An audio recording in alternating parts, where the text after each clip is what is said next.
My name's Cooper. I'm an artist and educator who's based in the SF Bay Area, and I have an MFA from Stanford University. And the main project with my practice is making meaning out of my lived experience as someone who lives with a visual disability in the form of a genetic eye disease called retinitis pigmentosa, or RP, as we call it for short.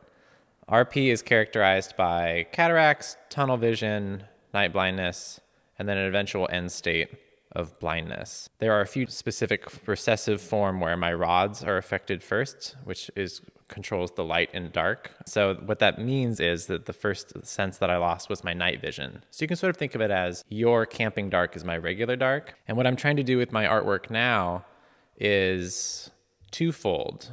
There's one body of work forming where I am trying to make objects that are illustrations or abstractions of my lived experience, of my reality in that sense. So these are point of view paintings where I try to make an abstraction of my reality to capture the disorientation of moving around at night with my specific experience of vision. The other side of the project is this more diaristic sensibility where I'm processing really large thoughts and feelings related to this transition as someone who has sight and who makes paintings and is a visual communicator, and transitioning towards this life after sight where my vision is eroding and I am losing one of the main senses that I reach out to the world in. And so that grieving process and that processing and that making sense of loss, of vision loss in this case, is a big part of that side of the work.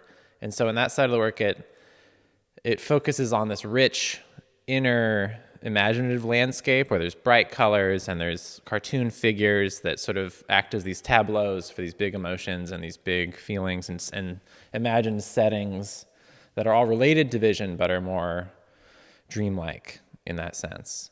So in offering both of these things at the same time, my goal is to use disability as this sort of sandbox that I'm playing in, where it's thought of, people I talk to think of disability as only a limiting factor, an inherent negative, but what I'm trying to do is use it as a creative constraint that is actually really generative for thinking about all the different ways that you can use vision and sight and seeing as a creative framework to speak to the specific kind of embodied experience that I have. Because there are many ways to be a person. This is my way.